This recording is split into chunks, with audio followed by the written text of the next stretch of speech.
सूरत में ऐसी अनेक दुकानें थीं जो सूती कपड़ा, थोक और फुटकर कीमतों पर बेचती थीं। सूरत के वस्त्र अपने सुनहरे गोटा किनारियों यानी जरी के लिए प्रसिद्ध थीं और उनके लिए पश्चिम एशिया, अफ्रीका और यूरोप में बाजार उपलब्ध थे। राज्य ने विश्व के सभी भागों में नगर में आने वाले लोगों की आवश्यकताओं को पूरा करने के लिए अनेक विश्राम गृह भी यहाँ पे बना रखे थे। वहाँ भव्य भवन, असंख्य मनोरंजक स्थल भी थे। सूरत में काठियावाड़ी सेठों तथा महाजनी की बड़ी बड़ी साहूकारी कंपनियाँ भी थीं और उल्लेखनीय है कि सूरत की से जारी की गई हुंडियों को दूर दूर तक यानी मिस्र, काहिरा, इराक, बसरा और बेल्जियम के एंटवर्प में भी यहाँ के बाज़ारों में मान्यता थी। अगर हम हुंडी के बारे में देखें तो यह एक ऐसा दस्तावेज जिसमें एक व्यक्ति द्वारा जमा कराई गई रकम दर्ज रहती थी। हुंडी को कहीं अन्यत्र प्रस्तुत करके जमा की गई राशि को हम प्राप्त कर सकते हैं, तो ये हो गई हुंडी। ठीक है। किंतु 17वीं शताब्दी के अंतिम वर्षों में सूरत का भी अधपतन प्रारंभ हो गया और इसके कई कारण थे, जो कि मुगल साम्राज्य के कारण भी बाजारों का यहाँ पे पतन जो है तथा उत्पादकता की हानि हुई। पुर्तगाली द्वारा समुद्र मार्गों पर नियंत्रण हो गया और बम्बई से यहाँ से यानी कि जो बम्बई थी वर्तमान की वो मुंबई, वहाँ से ये लोग यहाँ पे पलायन हो गए। ठीक है। 1668 में ईस्ट इंडिया कंपनी ने अपना मुख्यालय स्थापित कर लिया। कहाँ पे? मुंबई में। आज सूरत एक महत्वपूर्ण वाणिज्यिक केंद्र है। ठीक है। अब यहाँ पे बात आती है कि जोखिम भरा दौर मछलीपट्टनम के लिए चुनौती। मछलीपट्टनम या मछलीपट्टनम नगर कृष्णा नदी के डेल्टा पर स्थित है। 17वीं शताब्दी में यह भिन्न भिन्न प्रकार की गतिविधियों का केंद्र नगर रहा होगा। हॉलैंड और इंग्लैंड दोनों देशों की ईस्ट इंडिया कंपनी ने मछलीपट्टनम पर नियंत्रण प्राप्त करने का प्रयत्न किया, क्योंकि तब तक वह आंध्र प्रदेश का सबसे महत्वपूर्ण पत्तन बन गया था। मछलीपट्टनम का किला हॉलैंड वासियों ने बनाया था। यहाँ पे बात आती है कि एक एडिशनल फैक्ट दिया हुआ है कि मछुआरे का एक गरीब नगर, मछुआरों का। अंग्रेजी ईस्ट इंडिया कंपनी के एक गुमास्ते क्या होते थे? यूरोपीय ट्रेडिंग कंपनी की व्यापारिक जो गतिविधियों का प्रभारी अधिकारी होता था उसे हम कहते थे गुमास्ते। तो जो गुमास्ते थे जिनका नाम था विलियम मेथवर्ल्ड, 1620 में इन्होंने मछलीपट्टनम के बारे में वर्णन किया था कि यह गोलकुंडा का मुख्य पत्तन है, जहाँ पे परम पूज्य ईस्ट इंडिया कंपनी अपना एजेंट रखती है। यह एक छोटा नगर है पर घना बसा हुआ है, बिना किसी चार दीवारी के, और ख़राब तरीके से ये बना हुआ है, न कि यह अच्छी जगह पर स्थित है। और इसके सभी जल स्रोत जो है वो जो पानी है जल के वो खारे हैं। पहले यह एक गरीब मछुआरा नगर था, आगे चलकर जहाँ जहाज़ों के लिए लंगर डालने की सुविधा हो गई, जिससे व्यापारी लोग यहाँ रहने लगे और चूँकि हमारे तथा हॉलैंड के निवासी यहाँ इस तट पर आते जाते रहते थे, तो उसके लिए यहाँ पे निवास स्थान भी यहाँ पे बनाया गया। ठीक है। अब यहाँ पे बताया है गोलकुंडा के बारे में ही आगे। गोलकुंडा के कुतुबशाही शासकों ने कपड़े, मसाले और अन्य चीज़ों की बिक्री पर शाही एकाधिकार लागू कर दिया, जिससे कि वहाँ का व्यापार पूरी तरह से ईस्ट इंडिया कंपनी के हाथों में न चला जाए। विभिन्न व्यापारी अब समूहों, गोलकुंडा के कुलीन वर्गों, फारसी सौदागरों, तेलुगु कमेटी, चेट्टियार और यूरोपीय व्यापारी के नगर को घनी आबादी वाला और समृद्धशाली बना दिया। जब मुगलों ने गोलकुंडा तक अपनी शक्ति बढ़ा ली तो उनके प्रतिनिधि सूबेदार मीर जुमला ने, जो स्वयं ही एक सौदागर थे, हॉलैंड वासियों और अंग्रेजों को आपस में बिठाना शुरू कर दिया। 1686-87 में मुगल बादशाह औरंगजेब ने गोलकुंडा को मुगल साम्राज्य में मिला लिया। अब यूरोपीय कंपनी के सामने अन्य विकल्प ढूंढने की समस्या आ खड़ी हुई। कंपनी की कई नीति के अंतर्गत केवल इतना ही पर्याप्त नहीं था कि पत्तन भीतरी प्रदेश के उत्पादन केंद्रों के साथ संबंध बनाए रखें, बल्कि इस बात पर भी आवश्यकता महसूस की गई कि कंपनी के नए केंद्र एक साथ राजनीतिक, प्रशासनिक तथा वाणिज्यिक भूमिकाएं भी यहाँ पे अदा करें। जब कंपनी की व्यापारी थे वो मुंबई यानी कि वर्तमान मुंबई, कलकत्ता और मद्रास चले गए तथा मछलीपट्टनम अपने व्यापार और समेत जब ये लोग यहाँ पे चले गए तो जो मछलीपट्टनम था वे अपने व्यापार और समृद्धि दोनों से ही हाथ धो गए था। ठीक है। यानी कि उसका व्यापार भी नष्ट हो गया और उसकी समृद्धि भी नष्ट हो गई और 18वीं शताब्दी के दौरान उसका अधपतन हो गया और आज वह एक छोटे से जीर्ण शीर्ण नगर के रूप में भी नहीं जाना जाता है। ठीक है। यानी कुछ भी नहीं है इस समय वो। नए नगर और व्यापारी। ठीक है। तो 16वीं और 17वीं शताब्दियों में यूरोप के देश व्यापारिक उद्देश्यों से मसालों और कपड़ों की तलाश में लगे हुए थे, जो यूरोप और पश्चिमी एशिया दोनों जगहों पर लोकप्रिय हो गए थे।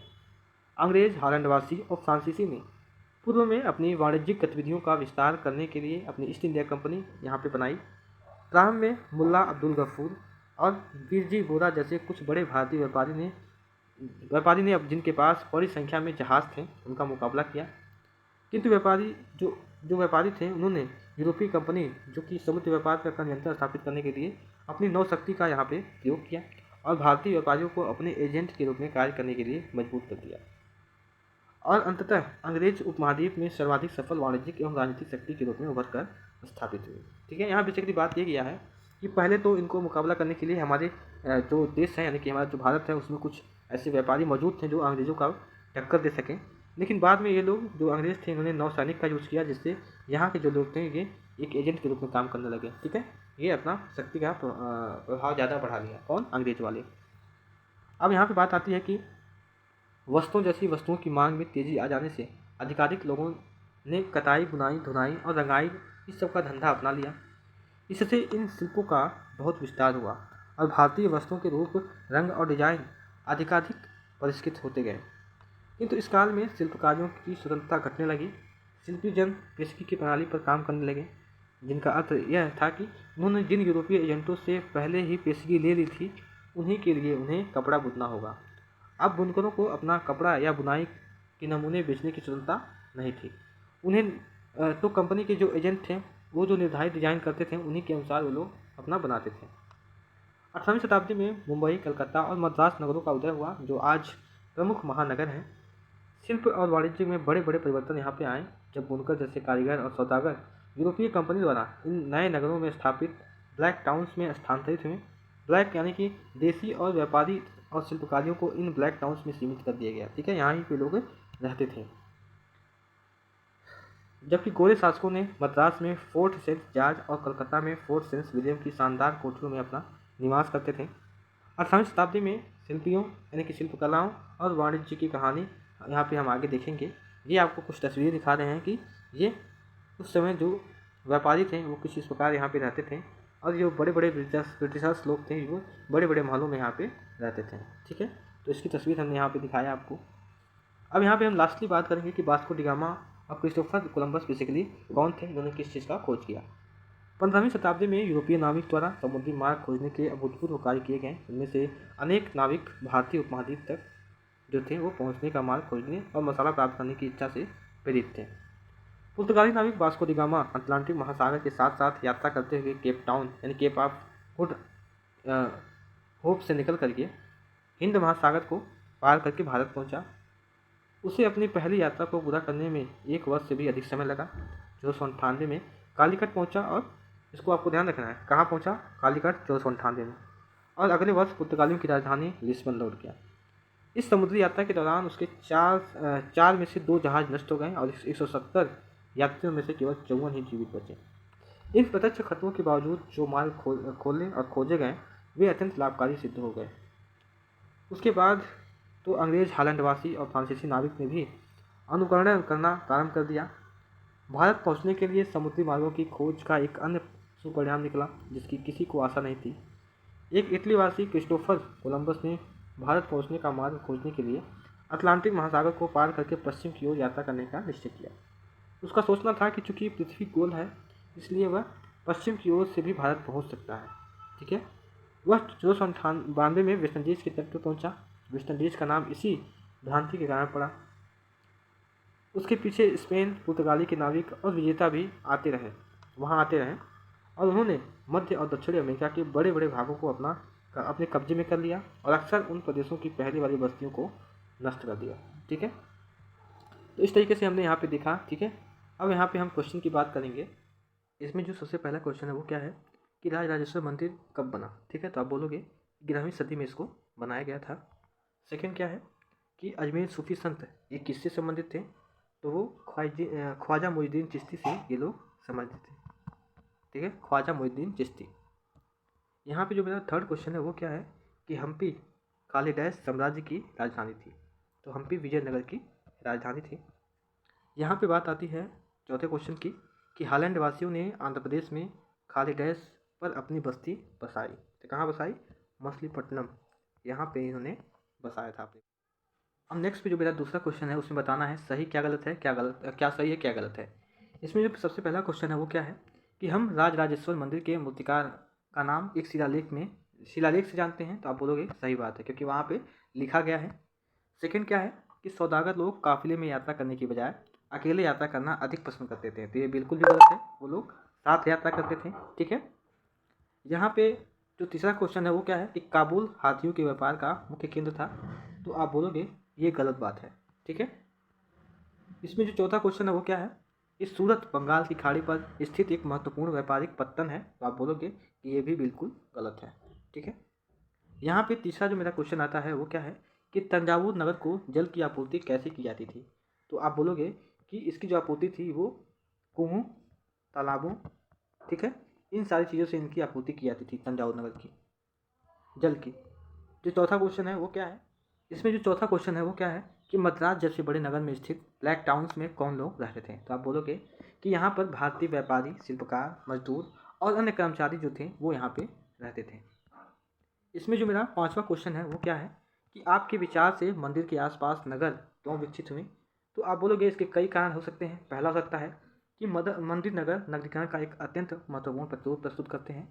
तंजावुर जैसा इसका एक उदाहरण है। तंजावुर ये एक विकसित नगर यहाँ पे बना क्योंकि यहाँ पे मंदिर स्थित है। दूसरा क्या हो सकता है कि जिससे यह साबित होता है कि मंदिर शहरीकरण के लिए कितना महत्वपूर्ण था। मंदिर नगरीकरण का एक महत्वपूर्ण प्रतिरूप के रूप में प्रस्तुत यहाँ पे करता है। तीसरा क्या हो सकता है, मंदिर अक्सर समाज और अर्थव्यवस्था दोनों को ही अत्यंत महत्वपूर्ण होता है, दोनों के लिए ही। और लास्ट में अगर हम बात करें तो शासक विभिन्न देवी देवताओं के प्रति अपना भक्ति भाव दर्शाने के लिए भी मंदिर यहाँ पे बनाते हैं और भूमि और धन अनुदान पर यहाँ पे देते हैं।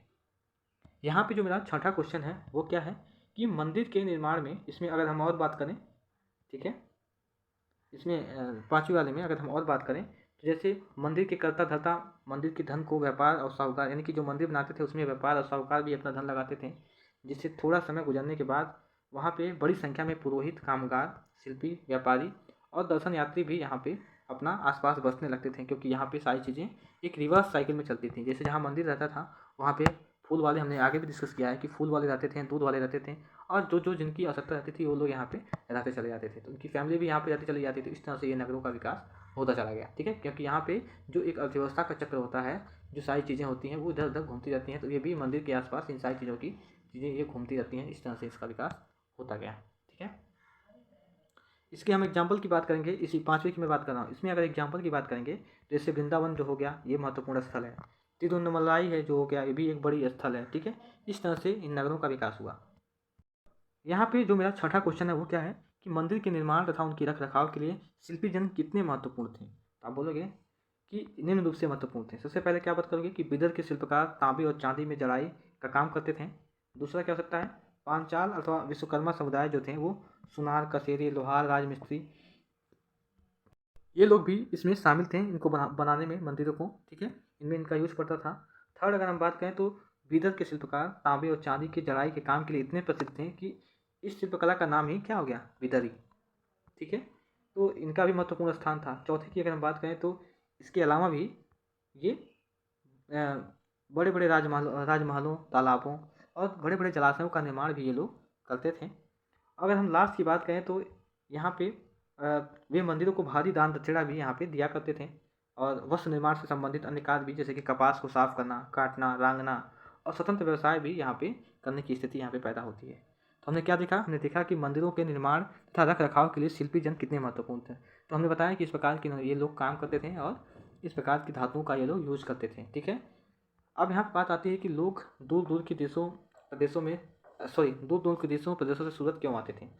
तो आप बोलोगे कि सूरत जो है वो ओरमुज की खाड़ी के पश्चिम की ओर स्थित है, यानी कि अगर सूरत की स्थिति देखें तो सूरत की स्थिति यहाँ पे है, सूरत की, और यहाँ पे यह मध्य एशिया का एक व्यापार के रूप में स्थल बन गया था, मध्य और पश्चिम एशिया का। और यहाँ अगर हम बात करें कि 17वीं शताब्दी में वहाँ पे पुर्तगाली, डचों और अंग्रेज़ों के कारखाने और माल गोदाम यहाँ पे स्थित थे। कहाँ पे, जो ये सूरत है। ठीक है, यानी यहाँ पे। और सूरत में ऐसी दुकानें थीं जो सूती कपड़ा, थोक, फुटकर और अन्य कीमतों पर यहाँ पे बेची जाती थी। सूरत के वस्त्र अपने सुनहरे गोटे, यानी कि जो करी है, जरी जो है उसके लिए फेमस थी। तो इसके जो कपड़े थे वो भी फेमस थे। यहाँ पे भव्य भवन थे, मनोरंजन के स्थल भी मौजूद थे। जो लोग यहाँ पे आते थे उनके लिए यहाँ पे विश्राम गृह भी मौजूद था। ठीक है, और यहाँ पे एक हुंडी, हमने आगे ऊपर डिस्कस किया है कि हुंडी क्या होता है। तो यहाँ पे हुंडी भी जारी की जाती थी, जिसके जो अन्य देशों में भी इसकी मान्यता थी, जैसे कि मिस्र का काहिरा हो गया, इराक, बेल्जियम, इन सारे देशों में जो हुंडी थी यहाँ से जो जारी की जाती थी वो भी मान्यता थी। हमने हुंडी के बारे में देखा कि हुंडी क्या है, ठीक है। अब यहाँ पे बात आता है कि यहाँ पे जो मेरा 8वां क्वेश्चन है जो कि ये वाला है कलकत्ता का, ठीक है, इसको आपको सेम से करना है, ठीक है। तो हमने देखा क्लास 7 के सारे NCERT विथ क्वेश्चन के साथ। तो आज की वीडियो में बस इतना ही। Thank you very much.